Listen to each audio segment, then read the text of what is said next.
my school was wonderful. I was a very good student.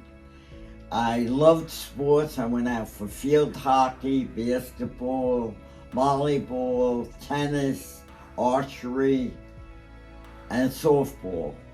My favorite sport was field hockey and basketball. So what did sport give you?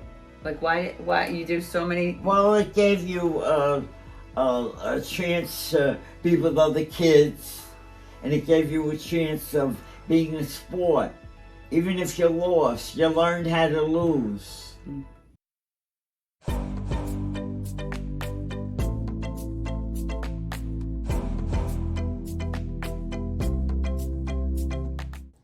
Welcome back to Journey to June. I'm your host, Wendy Basilico, and we have a guest that we have never had before. Have you ever thought of what it would be like to be 100 years old? My great aunt, Aunt Angie, we just celebrated her 100th birthday a few weeks ago, and I wasn't gonna let this opportunity slide. So she's brought right from her home, not in our studio, and we get into her journey of being a Soulstigator, of being,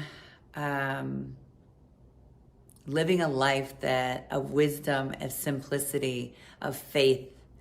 I really recommend listening to the wisdom of this beautiful soul who came from a huge family, the youngest of 8, my grandfather, was the oldest, but you will know there's actually more in their family, and they lost 4 children. So listen to Aunt Angie's journey and her wisdom and her charisma. It's beautiful. And welcome to another episode of Journey to June.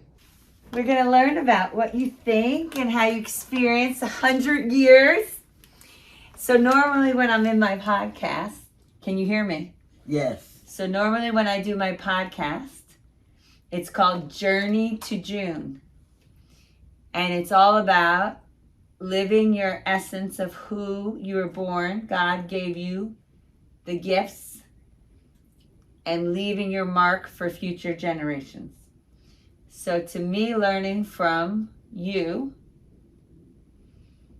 and learning the wisdom that you've learned in 100 years is very important to me and all the people you love and the world.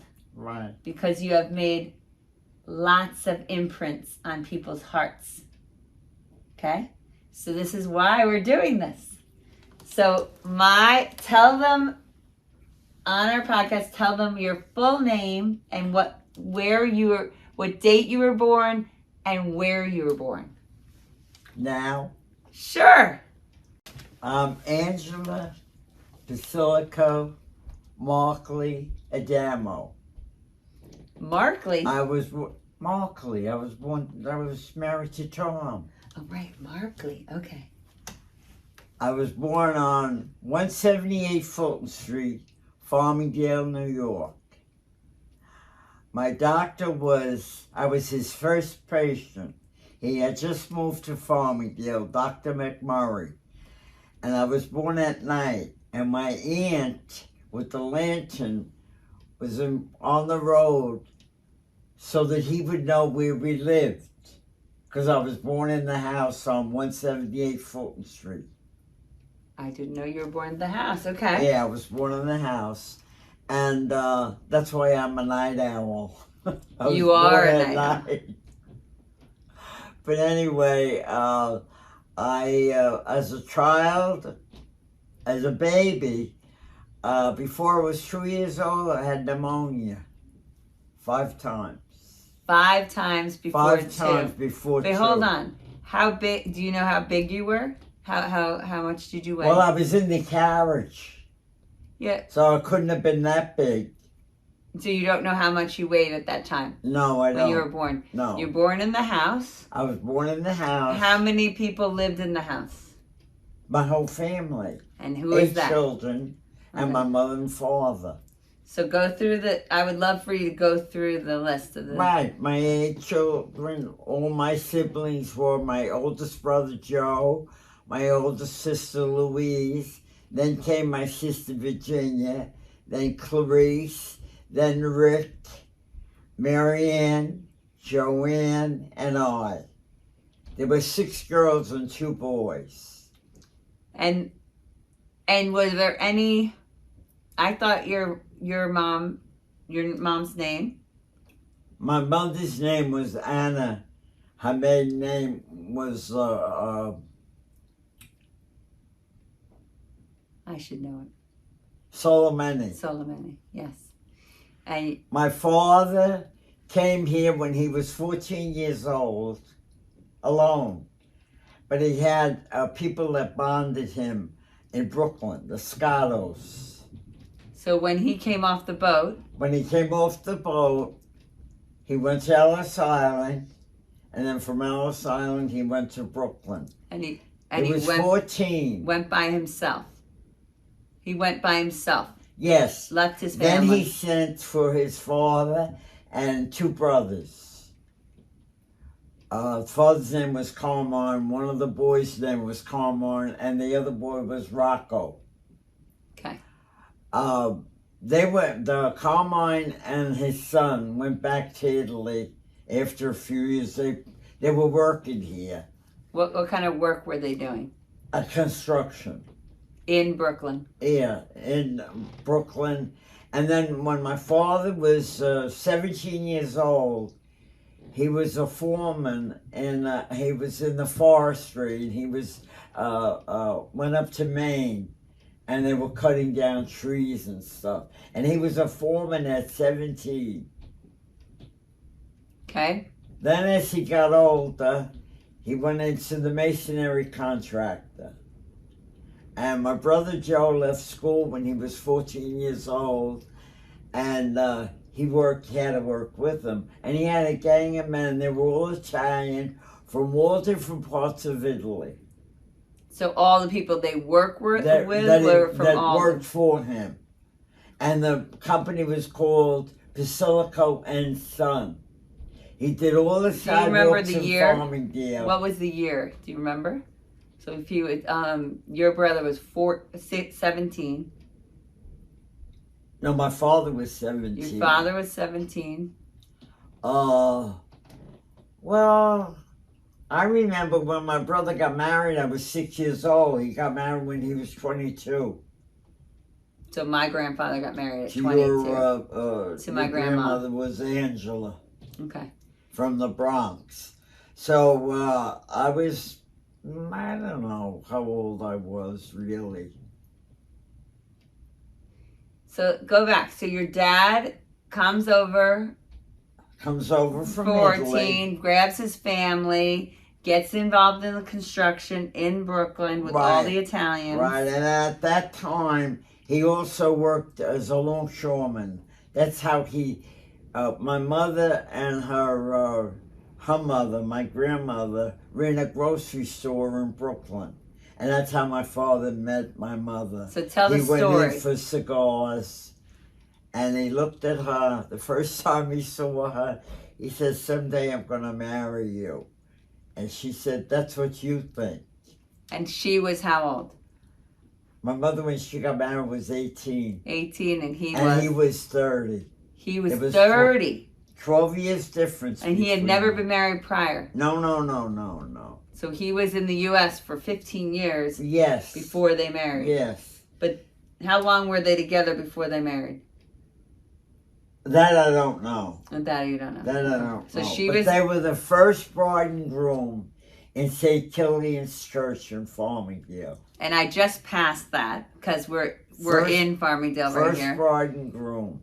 And then they settled, they had the farm where Bethpage golf courses, and the yellow course was my father's farm. And that was the horse and carriage days. And your grandfather, my oldest brother Joe, had a horse, Blackie. And a man from Wyandanch bought the horse. My brother cried, and then a day after he bought the horse, he came back and he says, I don't have the horse. He ran away from wine dance. And my father looked in the barn, and the horse was in the barn. So we took the horse back to wine dance, and that happened 3 times. The horse kept coming back to the farm that my father had.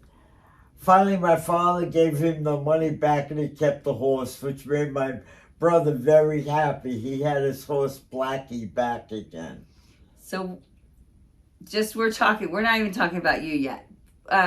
Your father came from what city in Italy? Durazzo in Italy. So he came from Durazzo. What about your mother? My mother came from the outskirts of Sorrento. Sorrento, you don't know the She town. was 9 years old when she came here. With her family. And they settled in Brooklyn. On Columbia Street in Brooklyn. So your father was the only one from Durazzo. Clarify for me, then they were in construction, owned the farm. They had the farm first, then he went into So he moved to Farmingdale, or... When he got married. When he got married at the age of 30. Because then he had the farm. And he had all the kids at the farm. He had, my brother, I had 2 other, my mother had 4 that died. Stillborn or? One was 18 months old, a boy. His name was Thomas. And a girl that was Virginia, and she died at 9 months. She had a respiratory problem. The boy died. After he died, all little black spots came out on his body. They called it black measles. Mm. And then the other one that was Virginia, she died. She had a respiratory problem. And the other 2 were stillborn, and the other was taken from her at, I think, 8 months or something. Because it was dead, yeah. And, so she had 12 children. She had 12 children, 8 lived. And 4 she buried. Because she's stillborn, you still buried them. Yes, yes. So you really have 12 siblings. Yes, she had 12 You children. have 12 siblings. Yes. Because you didn't know them, but they were on this planet at a point. And when I was born, paradise came into the family. And that is true. Paradise, full of spirit. But anyway, I had a terrific childhood. I was very, very close to my mother. Would you say when you grew up in Fulton Street with all your siblings, would you say you were more fortunate than most, or you guys, like, what kind of, tell me about your childhood. That's what, anybody when I asked. I was a child. Hold on. All the grandkids from my side, I asked, what would you want to know about Aunt Angie? And a lot of them said, what was it like when you were 10, 11, whatever? Well, when I was growing up, we were off like on the summer. My mother used to give you a towel, and she used to make crosses on it and show you how to needlepoint. We did a lot of domestic stuff when we were during the summer. We did a lot of canning. They had 2 gardens. We had tomatoes. Canning? Canning. Preserving food. Preserving food, yes. Like you're and doing we used to do over 500 bottles of tomato sauce. We had 2 gardens. My father grew everything. Green beans. We had all the salads, romaine, escarole, Boston lettuce. We had tomatoes, a whole garden. One garden was full of tomatoes, all different kinds of tomatoes. We had 4 fig trees, 2 purple and 2 green. We had 4 peach trees that my mother used to preserve the peaches. 13 apple trees, and she used to preserve apples. We had 2 pear trees, winter pears. She preserved that. We had chickens. We had a cat.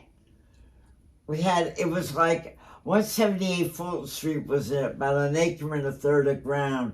And we had everything. Everything. What was planted on the ground, we had a plum tree, the Italian plums, the little plums. The only thing we didn't have was a cherry tree. But our neighbor, Mr. Wagner, had a lot of cherry trees, and they were the big ones, the Oxford. And we used to pick them. We used to climb the tree. And my father said to him one time, Mr. Wagner, I hope you don't mind. His name was John. I hope you don't mind my children climbing the tree, picking cherries. He said, as long as they don't break branches, because then you don't get as many cherries. So my mother always gave us an extra pail to pick cherries for Mrs. Wagner. And the next time we went, we had milk and cookies. She used to make cherry cookies. Okay, so you're basically on a farm, and everything you eat is on. But this was on 178 Fulton Street. I wasn't born when they had the farm. The ones that were born were Clarice. Clarice was born on the farm. Rick, Marianne, and Joanne were born on Eastern Parkway.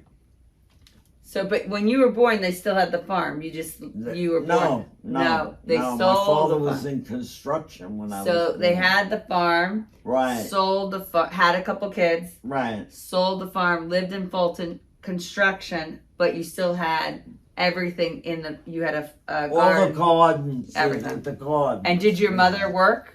No, my mother never went to business. She raised all her 8 kids.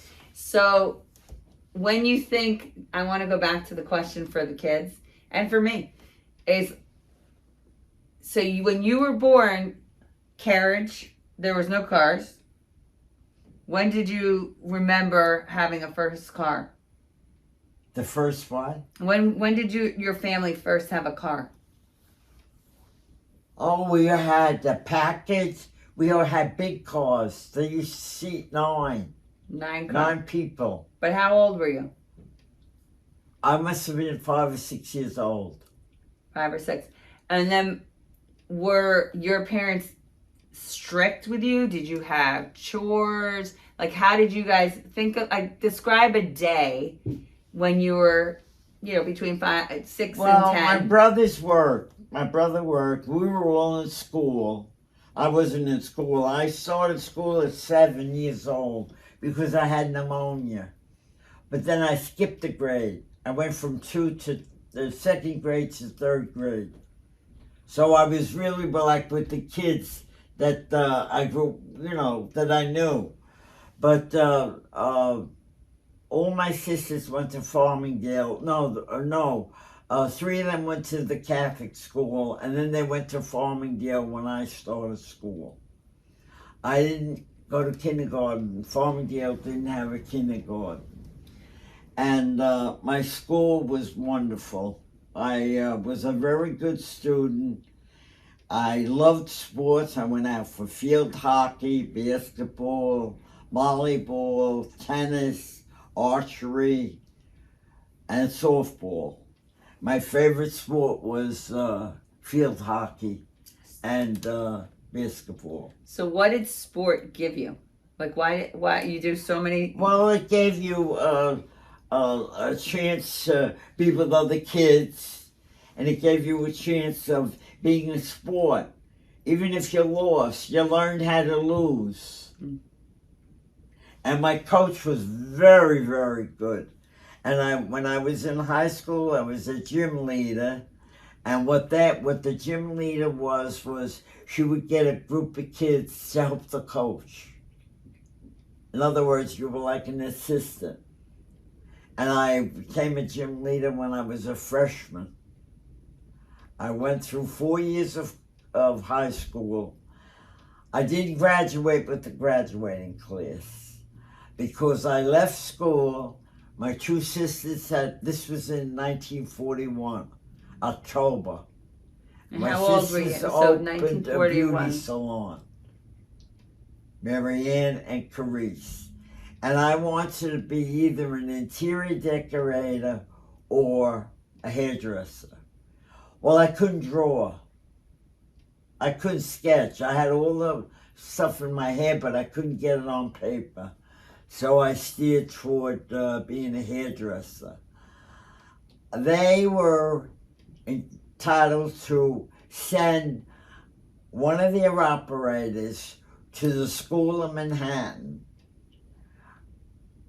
and it was free. Okay, wait. 1941. That was 1942. So you were not 42. So you were when I became 18. Right. I left school in January. I took the course in January and February. It was a 3-month course. I didn't have to go March. I graduated in February. Then I went in as a partner. So 3 sisters. Right. But and what was your mom? Okay. So what was your parent? I mean, you're way beyond your time. You the 3 sisters running up. What? You're beyond your time at the time for a woman to start a company. Back then, women did not own companies. Yeah, But what was your mother and father saying to you? very encouraging. My father wanted to pay for my schooling. And I said, Pa, it's for nothing. My mother gave me the commuting money and all. So your parents were very supportive. Oh, yes. My father was everybody very, being on their own and yes. going after whatever Yes. that was. So anyway, I worked with them. And those days, you didn't have the license. The license law was passed while I was an operator. So we were in business 5 years, and we had a fire. And where was the salon? It was off Main Street. It was behind what the Library Cafe is now. That used to be a bank, the First National Bank. So in Farmingdale. And we were on Conklin Street, but right near Main Street, right near where the stores were. We had a terrific business. All the merchants used to come in. Were you the only salon in town? No, there were 2 others. So what made yours different? But we had a very good business. Well, what made yours different? Why did people come to you, if you think about it? Because we did good work. We did, and everything. We colored, we did everything. Marianne and Clarice were whiz at the business. And I learned, I did all the permanent waving, and I really learned a lot from them. And who did the business side of it? Because running a company isn't always about the hair, it's also about, you have a lot of... But me being in school, in my high school, I took bookkeeping. And that helped me when I had the beauty salon. I used to do all the bookkeeping. In fact, one of the customers said, how come you drive a car and your sisters don't? You know, I was the youngest one. And I said, well, I do all the bookkeeping. Smart ass. And Marianne and Chris looked at each other, Marianne and said, you hear what she said?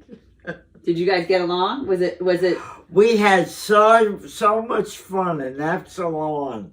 We really did. And then I worked in Garden City. Clarice worked in Jamaica. She went back to her So when it burnt down, you all split? After the fire. You all split? Because we didn't go back in business in Farmingdale because he had the property up for sale and he wouldn't give us a lease. So we all went. Marianne worked in Woodside. Clarice worked in Jamaica, and I worked in Garden City. And I worked in Garden City 3 years. We had the fire in 1945 or 46. And then in the meantime, I met Tom, and I fell in love with him. I went out with a lot of men, though. I had a lot of male friends, and they were just friends. I never got serious with anybody except Tom. And how old were you when you met Tom? 25. And he was in the tech school. He took aeronautical engineering up. And during the war, he was a airline pilot. So what war are you talking about? Like this is World War II. Okay. He was in the Pacific. I didn't know him then, but he said they used to fly nighttime, night raids. And I met him through a girlfriend that worked for the tech school. Her name was Virginia Deladon, and that's how I met him. She had a party, and I met him at the party, and then he asked me out. We went out about a year, and then his mother came from Lockport. That's where he was from. And he used to go with another girl in Farmingdale. They lived up Lenox Hills. Beverly Weber. Her father used to be at one time mayor of Farmingdale. They were very well-to-do. And he used to go with her, and then he started going with me. And his mother came, and Tom used to room in a rooming house on Main Street. And she came for the weekend, but she left Sunday night. And I didn't realize that she went to his rooming house and she spent the night there. Then on Monday, she went up to Lenox Hills visit with Mrs. Weber. That's why she left. And I didn't realize this until after. Well, I wrote her a letter, and I told her that I don't know how you treat guests in Lockport, but in my house, my parents were very put out that you didn't complete your stay. And I wrote, and he broke off with me that week by letter. So I wrote him a letter. I didn't know I was going to marry him. So I wrote him a letter. Said that I was sorry that he felt that way. And he said that it wouldn't work out, blah, blah, blah. And I said, but I realized that your mother impressed you. And then I said, I ended it. You're so low an ant couldn't fit to crawl under you. Yeah, Aunt Angie is not afraid to say the honest truth. So, as I said, I didn't know I was going to marry him. But anyway, I was at a shower at the Casaloo. That was a restaurant in Farmingdale. A bridal shower. And my friend Virginia and I were sitting at the bar, and he tapped me on the shoulder. And he wanted to talk to me. So we went to a table. And he wanted to start taking me out again. So I said, well, you know, Tom, my parents were very put out that your mother didn't complete her stay. So I said, and I think they owe an apology. So anyway, I worked in Garden City at the time, and I was my late night, Tuesday was my late night. And when I went home, my mother always kept my dinner on the stove, and she used to sit with me while I ate. And she said, I had a guest. So I said, oh yeah, who? Never dreaming. She said, Tom was here. I said, he was? And then I gave her the third degree. What did you say? What did he say? So she said, I told him, if your parents want you to marry the girl on the hill, then leave Angie alone. He said, but I'm in love with Angie. So then he took me out. That Saturday he called up. He apologized to both my parents. And we went out, and when I'm coming down the steps, and the steps are, half of the steps were hidden. And my father was talking to him. And my father says, I haven't seen you in a while. So Tom said, well, you'll see me more often now. And then we start going steady. We did elope. You eloped? We Where? got as far as Trenton, New Jersey. And he said, you better call your mother. And it was morning. We were out on Saturday night. It was morning. I thought if his mother broke us up once, she could do it again. And that's why I went. You went to elope. To the elope. So, got my mother on the phone, and my mother says, come on home. So we turned around and we came home, and we had lunch together, and then he slept in the bedroom upstairs, and I slept because we hadn't slept. And then your grandfather had a birthday party, and we went to the birthday party. It was a Sunday night, and my brother said to me, you don't call up before you get married. You call up after. So I said, well, that wasn't my idea. Tom and Mario, they were so funny. They were, you were low, what do you feel like, you know? I said, well, drop me in the car. That's what it felt like. That's funny. But anyway, then we set the date and we got married. But his sister didn't come because she thought that he should have married Beverly, his older sister. But Jean Carroll, his younger sister, and his Aunt Anna from Valhalla, and Mr. and Mrs. Markley stayed at the Garden City Hotel. And they catered my wedding. It was a home wedding. They catered it. And then we left there. I got out of my gown, and we left there, and we went to the Waldorf Astoria. It was a gift from Grumman. And then we went up to the Poconos. That's where we spent our honeymoon. And then we came back, and he was working at Grumman. And then we settled, we bought one of my brother's houses. My two brothers were built houses, and we bought one of the houses. We lived in Farmingdale 6 years. And then... So you've never left Farmingdale? No, I did. You did? Heartfully, I was always a loyal Farmingdale girl, always. But anyway, I didn't go to Italy because when my mother went to Italy and my father went to Italy, when they wanted to take me, I said, take Clarice. And then the second time I told them, take Mary. Right, so, but okay, Tom, you get married, what year did you get married? 1950. 1950, so you are, how old are you? I was 26. 26, and how old was Tom? He was 26. He's a month older than me. Okay. And then you wanted kids or you didn't want kids? What? Did you want kids? Oh, I wanted kids. All my kids were tumors. I had 9 operations on my abdomen. I grew tumors and cysts like you would grow a child.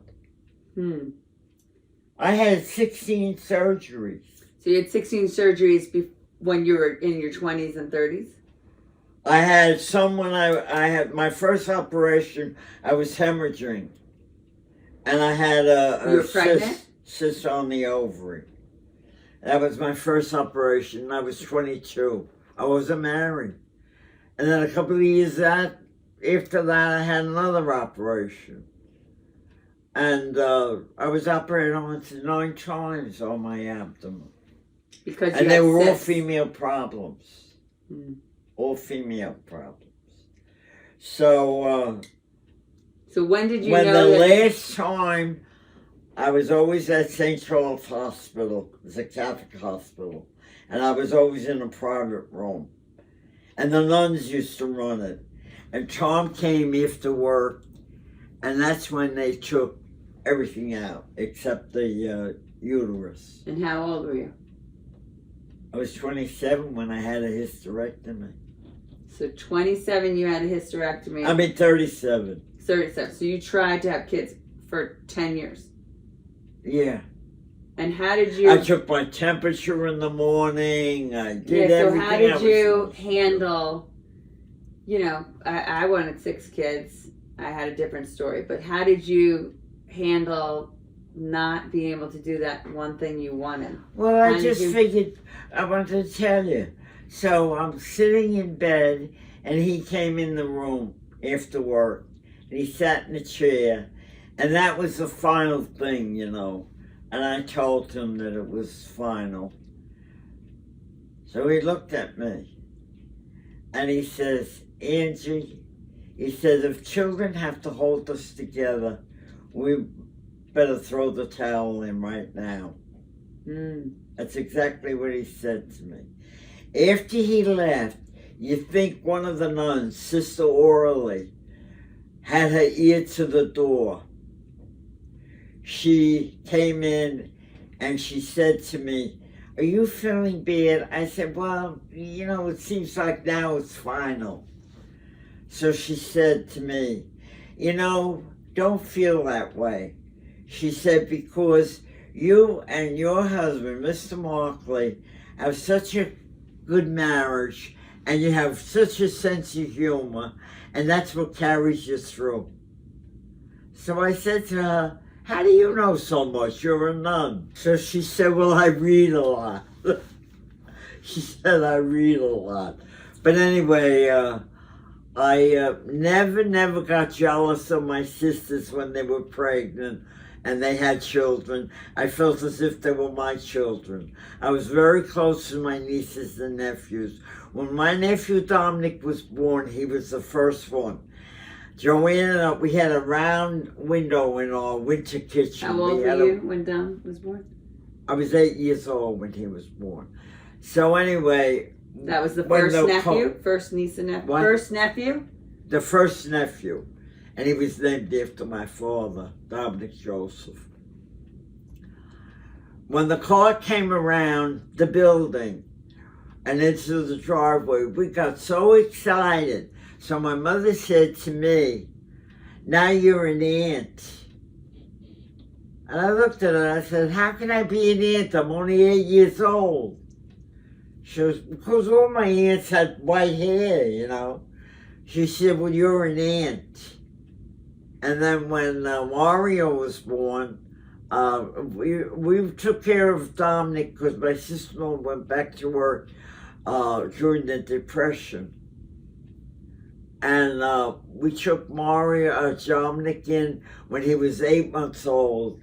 So your Mario mother was a newborn. And Joe Jr., your father, my mother we had him 2 years because that's when he had the ruptured appendix and the peritonitis was going through and they nearly lost him. Then my sister-in-law stayed home. And they lived in the building, in the apartment in the building next to us. And I grew up with these 3 boys and they were like my 3 brothers. So they lived with you? Because I went to all their games. I went to the colleges. I saw your father play football. Tom and I went as chaperones. We needed a chaperone.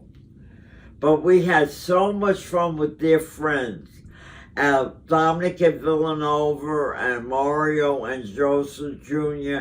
at Lehigh, and I think they both belong to the same ATO house. Yeah. And we had so much fun with their friends that they used to throw their hands up and say, Uncle Tom and Angie. So you went, you couldn't have kids, but then you were also like part of their world. And then even as they got older and they got married, we had entertained them a lot out in Belterre. We had barbecues and we went to dances and they stayed overnight. I had a party. Everybody stayed overnight that didn't live local. And we go into our bedroom and somebody's sleeping in our bed. So Tom and I slept in the laundry room. I had, the mattresses that have the springs.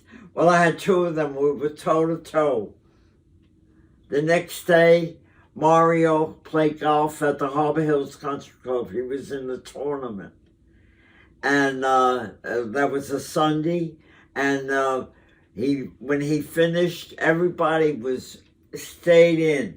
It was a great, great weekend. It really was. I had 175 people. And you wouldn't have known it in that house. Wow. The house was big. All right, so tell me, okay. I did all the cooking. Of course he did. I used to cook. We had a restaurant freezer in the garage. I used to cook and then put it in the restaurant freezer. Okay. I want to go back again because I want to learn about it. So who taught you how to cook? What? Who taught you how to cook? How did you learn to cook?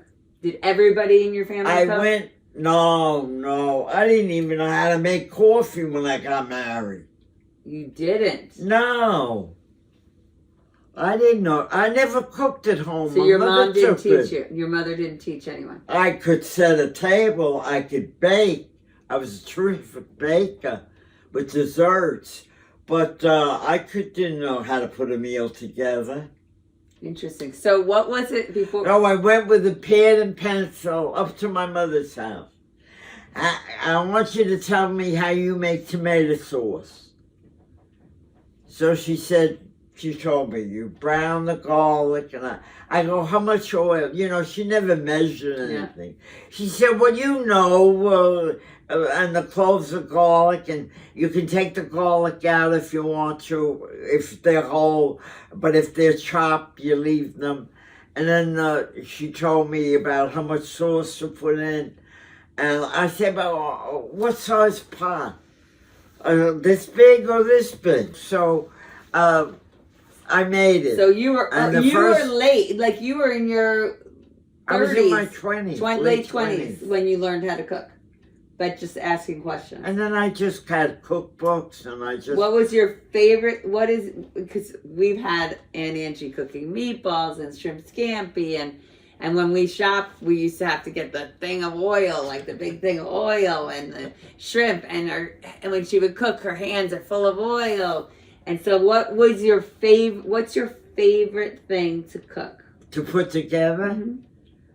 Mm-hmm. Shrimp scampi, asparagus, and linguine aglio olio. So aglio olio is with the garlic and the oil, and that's all. Just plain Jane. And grated cheese.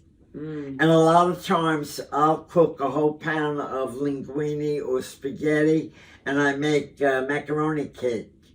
Macaroni cake. You make the aglio olio, and you take the pasta out, put it in a bowl, and to 1 pound of pasta, use 8 eggs, large eggs, grated cheese, a little bit of parsley, and you mix it together, and then you put it in a cake pan or a pot that's non-stick, and you bake it for 45 minutes to an hour. Without the pasta. And after when it's in there about 20 minutes, 25 minutes, see if it's getting too brown on top, and if it is, you cover it with foil. But it gets crusty on top. So then you cut it like you would a cake. So it's like, and you flash freeze it. You know what flash freezing is.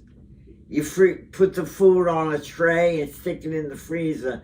When they're all frozen, you put them in a zip top bag, and that's so you're making little cute, but you're making pasta with the egg.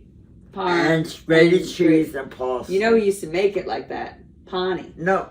Yes. My mother used to make Pani, but we make the pastina, take the pastina out. Oh, then Then make the egg with the parm, with the parsley.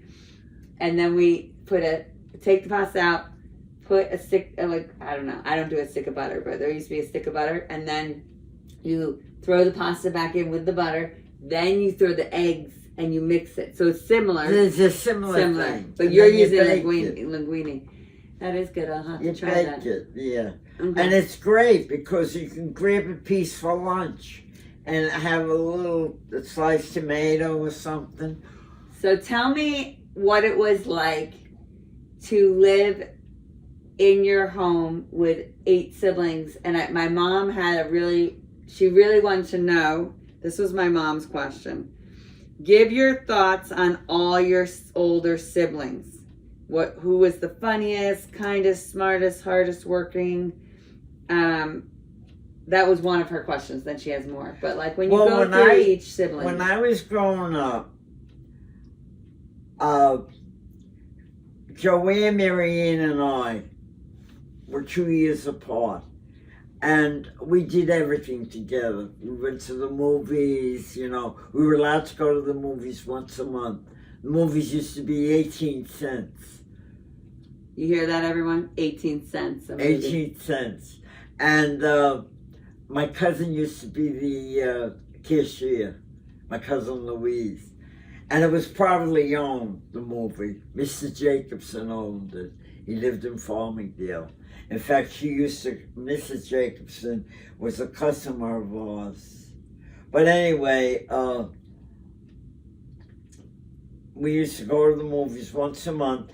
And when I was growing up, really, Marianne and Joanne and my nephews were my life. And then they were old enough to go to work, and I was alone. And that's when Mario and Dominic and Joe Jr. filled the slot. And we did everything together. We played games. We used to read under the grapevine. We used to ask each other questions and see if, like, similar to trivia, you know, before trivia even came out. And they were a joy to grow up with. They really were. They were good people.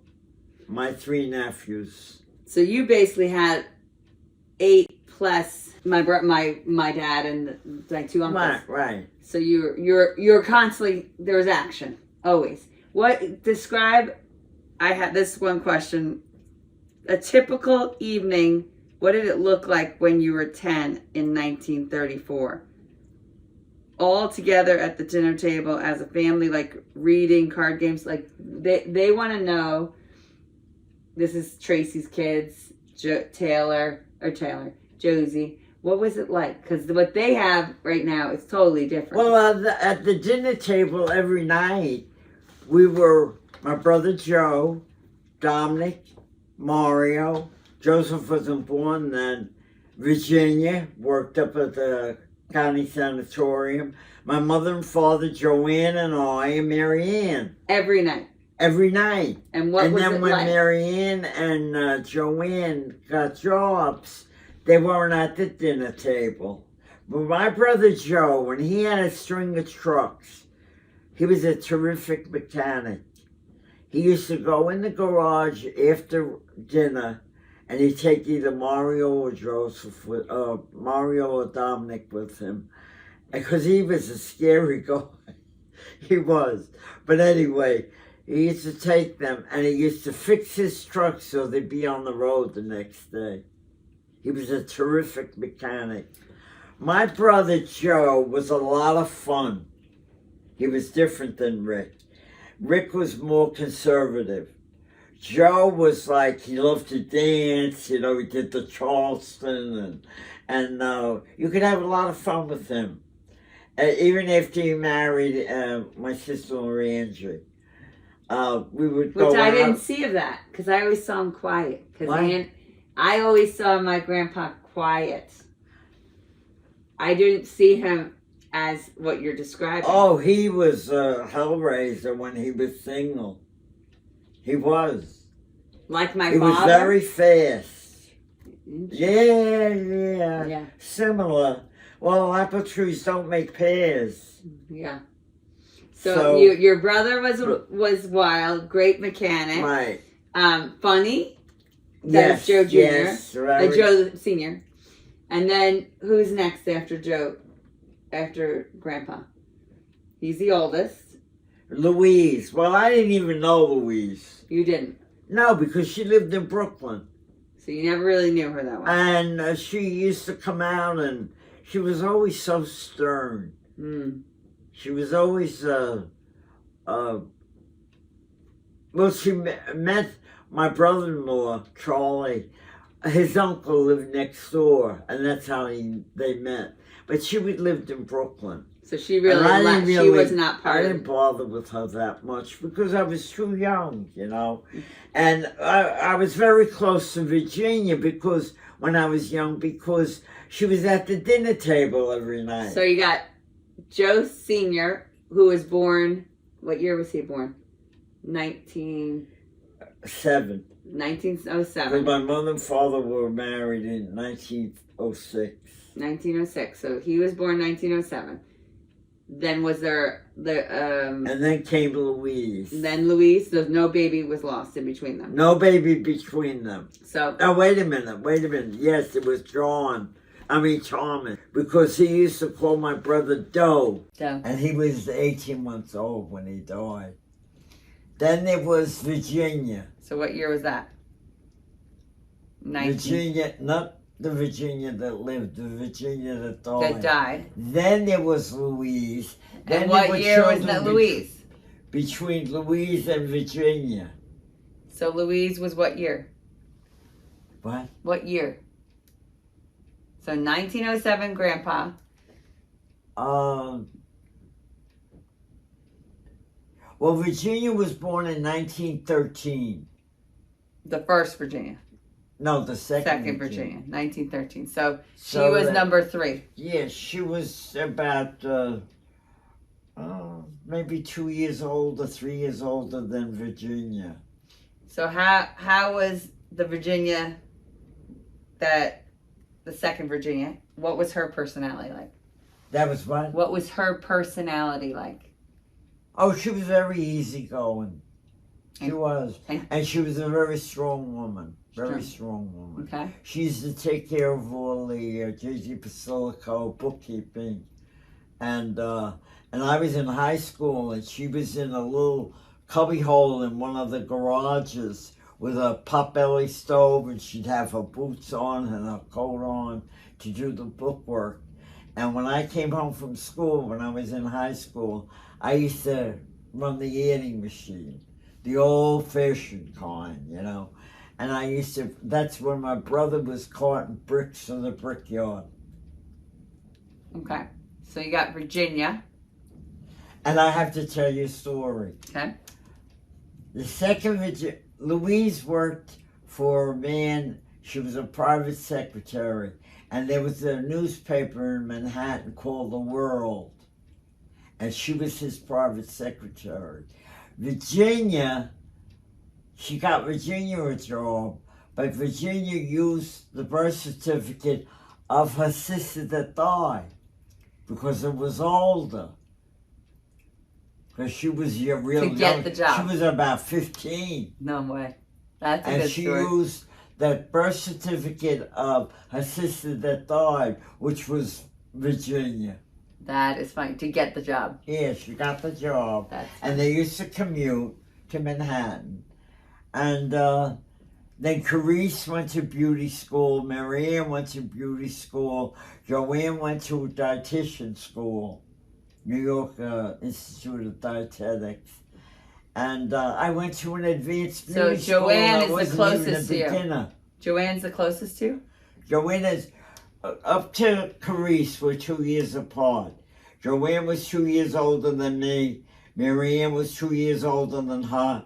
Rick was 2 years older than Marianne, and Carice was 2 years older than Rick. Busy family. Okay. And I didn't really know my sister Carice until I worked with her.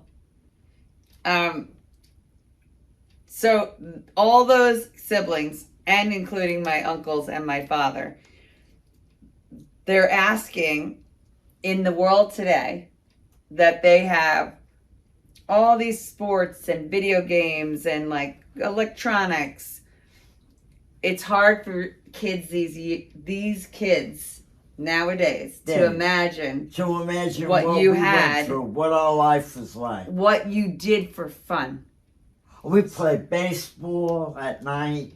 We played hide and seek. All the kids would come in the yard. There was a gas station on the corner, and there was a field behind. They were called the Burns was their last name. A field behind there. We always used to play baseball in that field. We played hide and seek. We played hopscotch. We played tag. And it was always in our yard because we had a lot of property. What was your favorite childhood memory that like brings you so much joy in your mind? I don't know. I have so many. I have so many. One. I was a very, very happy kid. Mm. I was. Mm. And you know, my mother used to take, I was very close to my mother. My mother, that's all she had to do was wash her face, and I used to hang on to her. I thought she was going someplace. I was very close to her. She used to take Mary Ann, Joanne, and I into Brooklyn before school started for clothes. And she used to tell us, if you get lost, stay where you are. I'll find you. Don't try to find me. What get lost? I used to hang on to her dress. I practically pulled it off her. Interesting. So very, very, very, attached. very attached to my mother. Very attached. And I was the sickest one in the family. I told my mother, if I was a baby, if I had a baby like that, you should have thrown me out the window. She said, no. She said, in fact, when she became pregnant with me, the doctor, after Joanne was born, the doctor told my father, you know, you got to stop having children because you're not going to lose your wife at an old age. You're going to lose her in a confinement case. So when I was born, when she was carrying me, they wanted a miscarriage. She said no. She said, if I have a miscarriage on my own, that's one thing. But I'm carrying this baby. She wouldn't do it. I said, you mean to try to get away? Can you imagine? We would not experience you. I would not be here. Holy shit. And then my brother Rick used to tease me. He used to tell me when I was a kid about 3 years old, he used to say, you were adopted. And I cry and go to my mother and say, am I adopted? She said, no. Interesting. He used to tease me. That is interesting. So who died first, your mother or your father, and what year? My father died first. He was 77. 77. My mother was 88. So he was 77. What year was that? Do you remember? 1952. And then your mother? My mother, I think, was 76 or 78. 1976 or 78. Yeah, because we used to have Thanksgiving. My mother... Tell them about Thanksgiving. Like, what was Thanksgiving like? Oh, Thanksgiving was wonderful. We used to have it at my mother's house in the living room. We used to put the tables all the way down the living room because our living room used to be 2 rooms and a hall. And my father knocked down walls and made it bigger. And our living room was, well, it was big. It was big. And then the kitchen was huge. And we used to have 2 turkeys. Virginia used to cook one, and then one was cooked at my mother and father's house. The whole family was there. When my mother died, we had dinner at the house. We rented everything. We rented the silverware, the china, and your brother, Paul, was a baby. He was. He was a baby. Because I was around him, 4 or 5. I can remember your father carrying him like this because he was carrying 2 of them.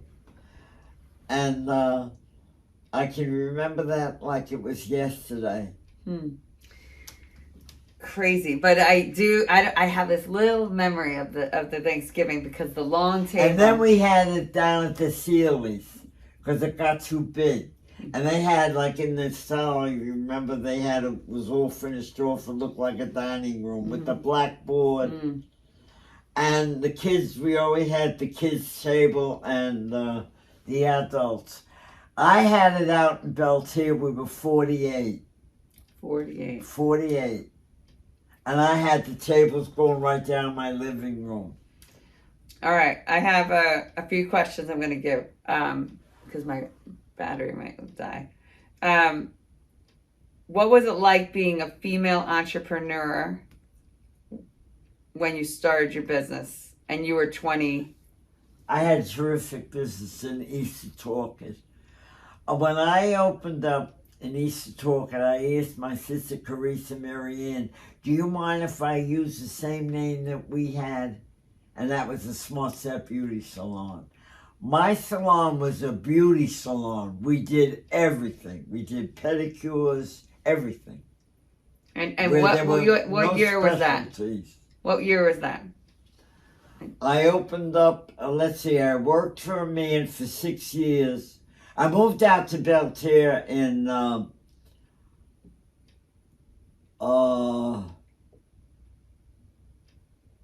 was in Farmingdale 6 years.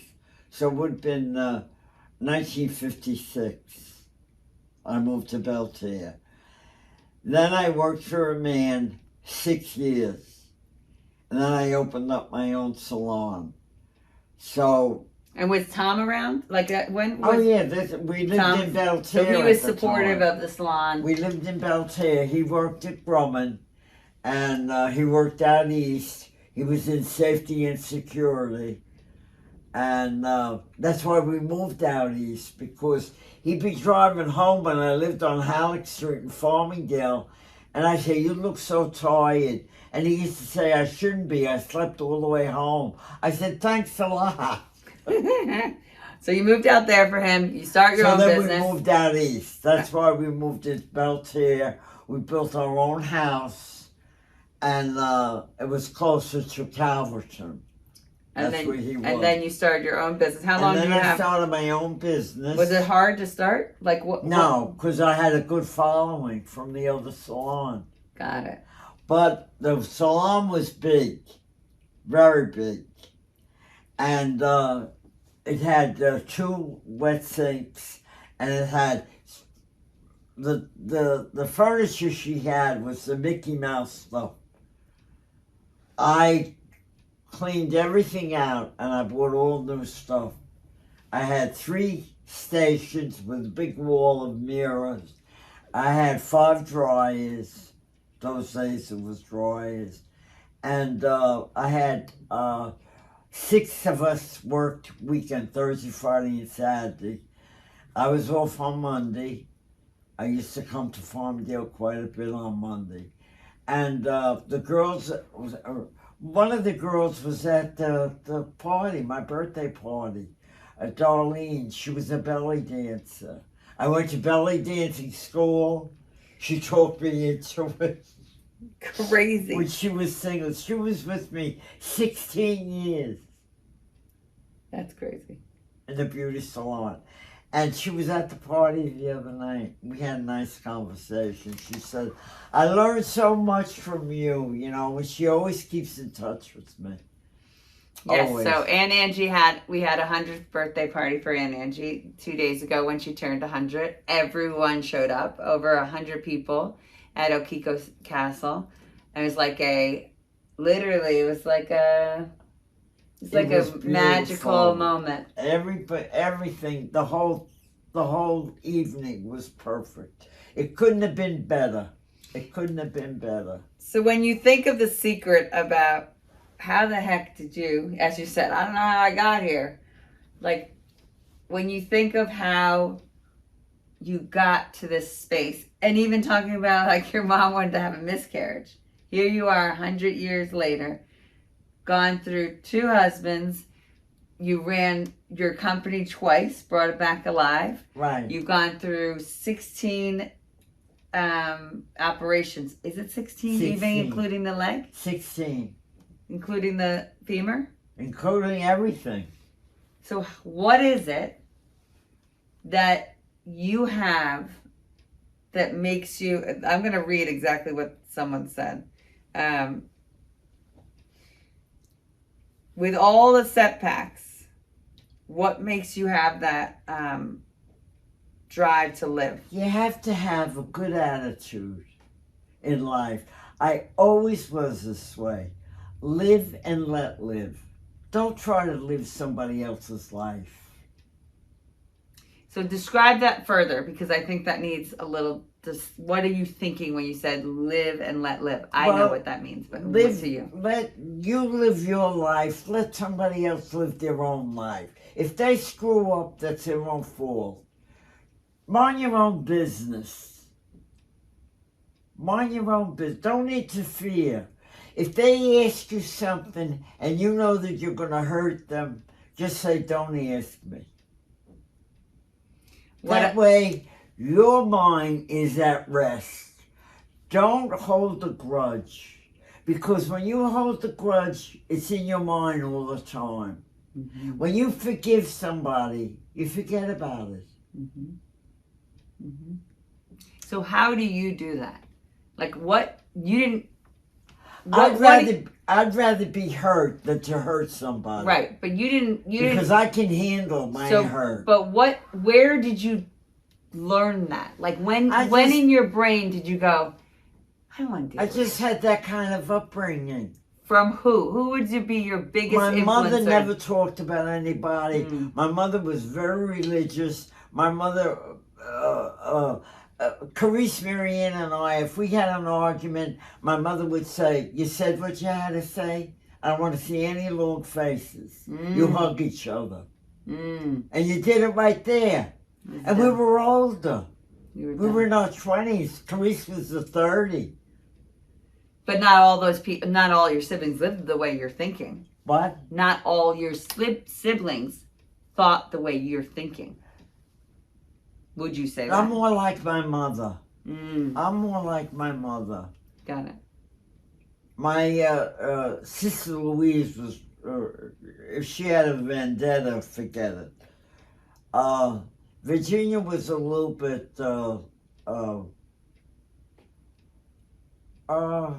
I don't know how to explain it. She used to take sides.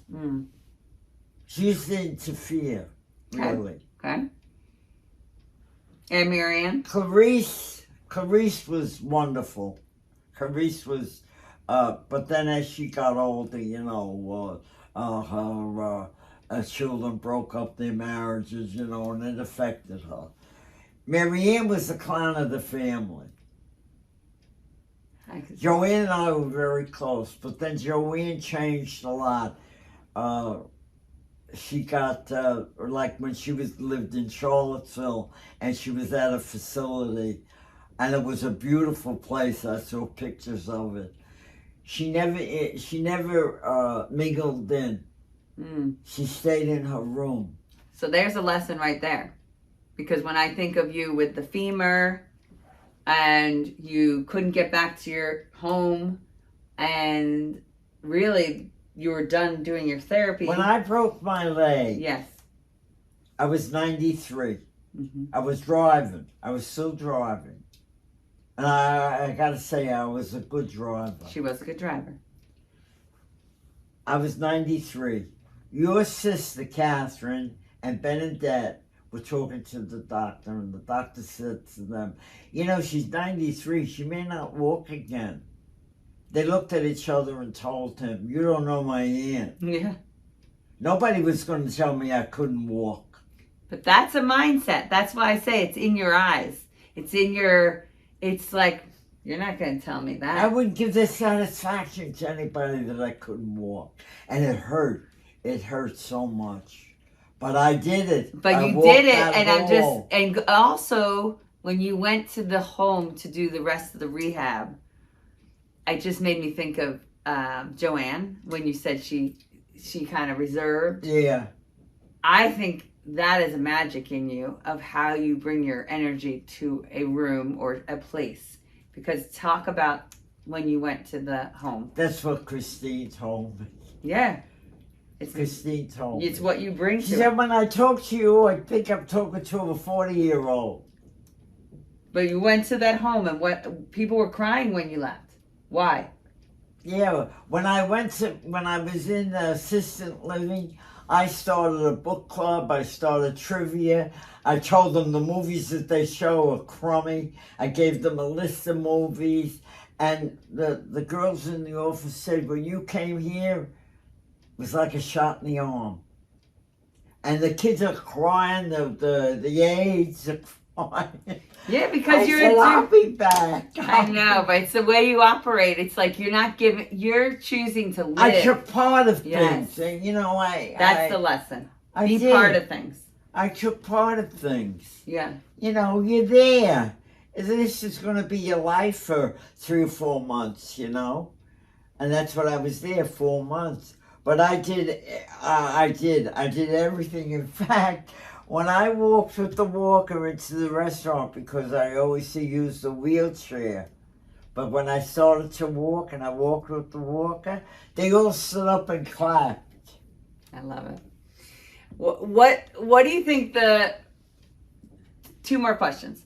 One is, what do you think, who is your biggest influencer? Who influenced you? Who made My mother. My mother. And what 3 characters? My mother's life was not that easy, but anyway, she was like a saint to me. Mm. I used to envy her. She used to put her hand in the apron pocket and say her rosary bead. Mm. She never was a show-off. She never was. In fact, Mario has told me more than one time, the only lady I know my whole life was my grandmother. Mm. She was a perfect lady. Mm. What do you think your 3 best characters, when you are shining your light and your spark of who you are, what are your 3 characters that come to mind? Say that again. What are your 3 characters that make you who you are? Well, I always say, I was glad my mother and father came to this country from Italy. The second thing is, I am so glad and happy to be a part of my family. They're all wonderful. You're all wonderful.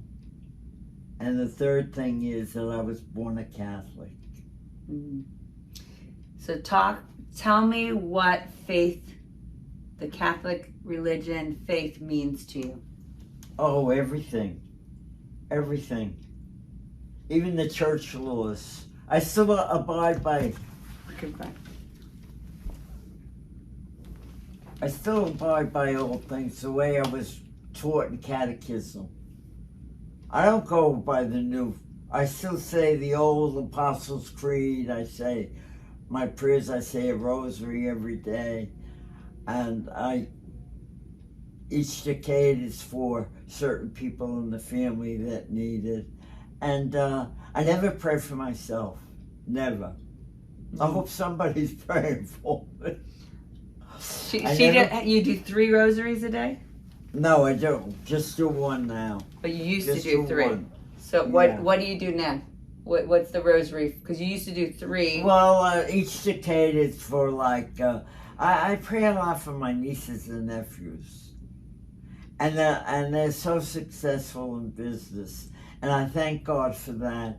And I always say, keep them going the way they are because they work hard. And I just pray for them. My family is a beautiful family. Even the kids. Mm.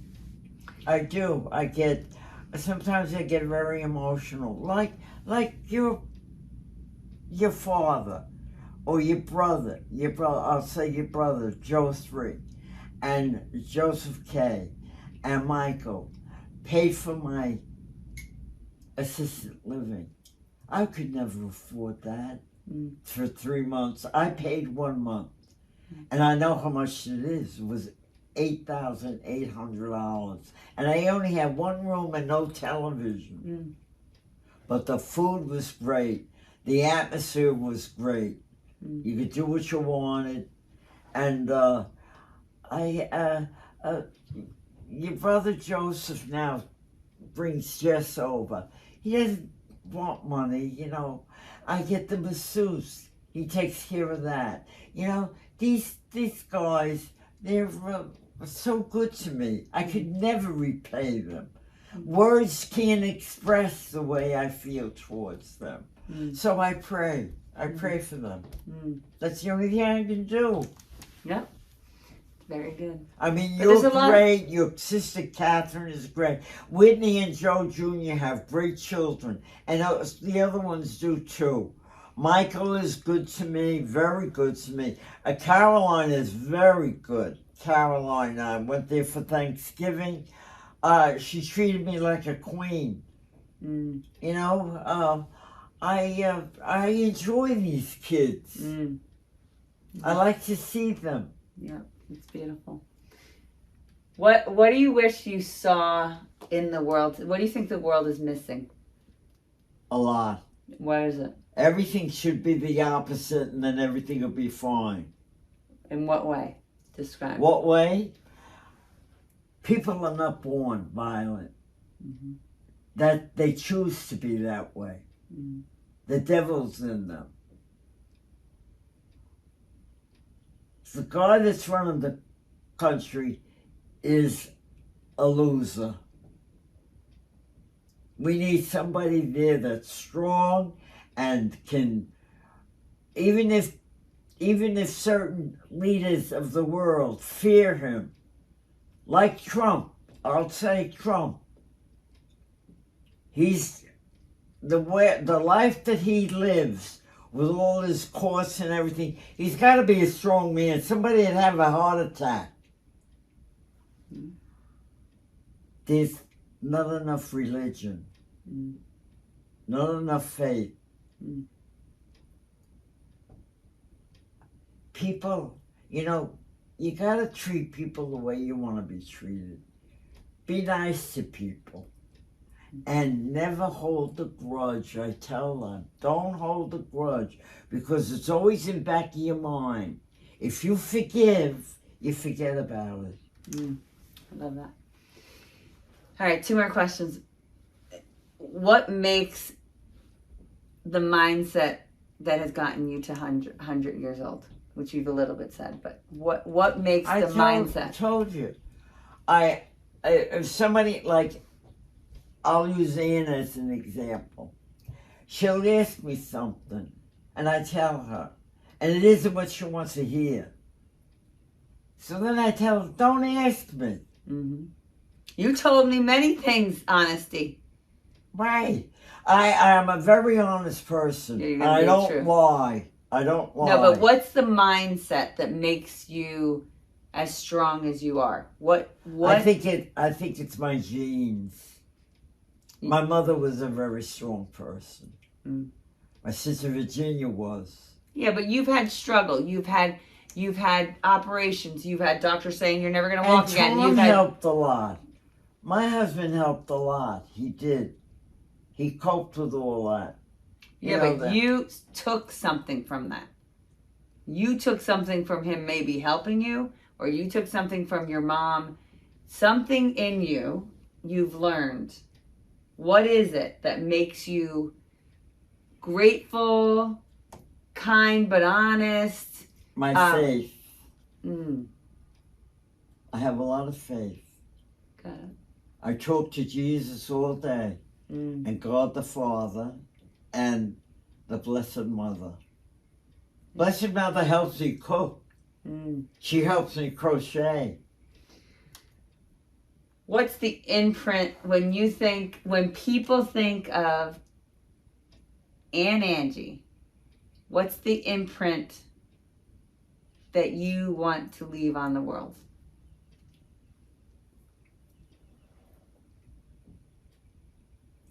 just be kind to everybody.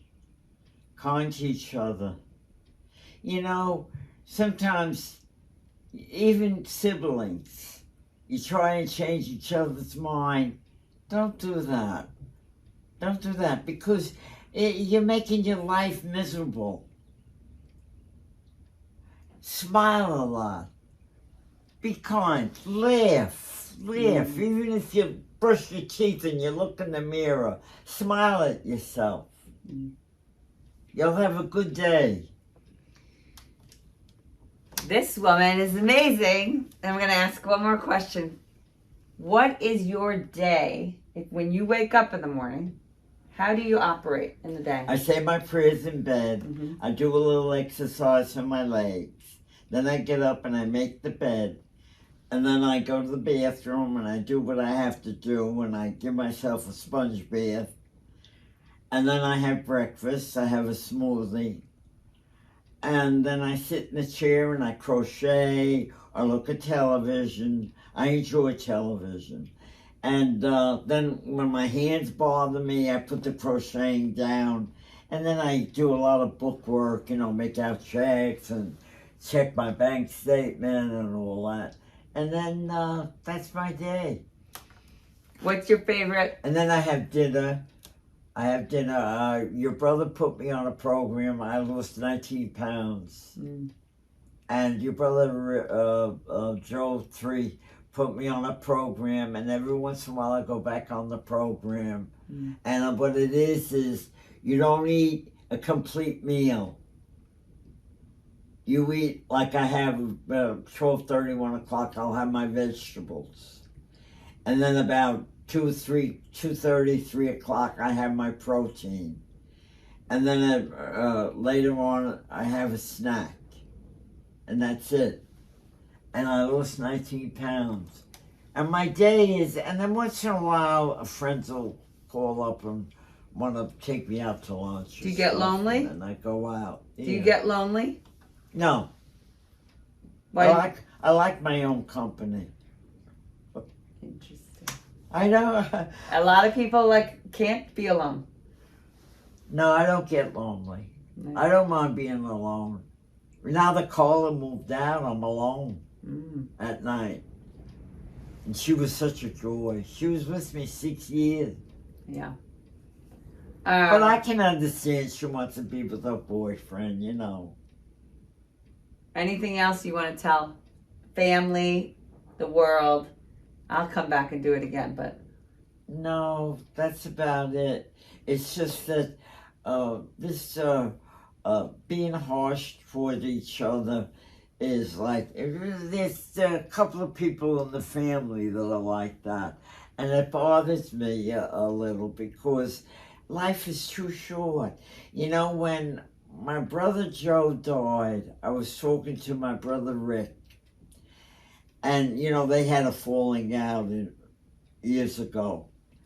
And business-wise. And Rick looked at the coffin and said, you know, he was retired, I'm retired. We could have done a lot together, play golf and stuff like that. So I looked at him and I said, too late now. And he quivered. He did. His chin quivered. And I says, too late now. Yeah. And when my mother passed away, there was a woman that lived a block away from the church, Mrs. Nardi. I went out with her son, Charlie. And I was standing behind the funeral parlor. And I was talking to Tootie. He was a friend of mine. And Mrs. Nardi came in. And she looked at me and she says, I know you. So I said, I'm Angie. She says, oh yeah. My mother had told me that Mrs. Nardi had a problem when she went through the change of life. Mentally, she had a problem. So when I was talking to her, she said to me, this woman here, your mother, We came out of church one morning, because my mother used to go to church every morning after my father died. And she said, she talked to me for over a half hour. She said, when I went home, my feet never touched the ground. You know how many people we heard that my mother helped? Not financially, just with words. Yeah. We never realized it because she never talked about it. Yeah. She was a lovely, lovely lady. She was. You know, when I was 16, my mother didn't know nothing. But when I got older, she got smarter. Wasn't her that got smarter. I don't think, I would say that. I'm the one that got smarter. I think that's another thing. I think really not just being kind, but like really going out of your way to make people feel special or heard, or if you see them sad. I say this to Josie. Sometimes you have to. I don't know what happened to Joanne. No, she's probably hiding. But yeah, like people sometimes don't have what we have. But I do have a beautiful family, I know. And that was a beautiful party. If anybody didn't enjoy themselves, it would have been their own fault. It had everything. Okay, favorite book, movie. Cal singing New York. I know, New York. it was great. That was great. It was that beautiful. was. It was lovely. It was beautiful. It was. Your sister did a lot of work on it, and she did a good job. She does a lot of good things. But she would have. She's made that way. She is made that way. She's a doer. What's your favorite quote? What's my favorite what? Quote or saying? Mind your own business. Mind your own business. Yeah, you can't interfere with these young people. You teach them to have a mind of their own, and then when they use it, you argue with them. It's crazy. Is it hard? Because you've gone through a lot of all your family past. Is it hard? You've gone through all. That's fascinating to me that you have lost all your siblings. You lost your nephews. And like we lost Mary last year. How do you move forward when those moments happen? Live from day to day. Mm. You know, the man upstairs is still pulling the strings. Mm. You got to respect that. Well said. And you know, when somebody says to me, like a child is sick or something, it says, like sometimes Kathy will say, remember him in your prayers, you know. And the good Lord listens to me. Mm. He does. I have conversation with him. Of course, it's all one-sided.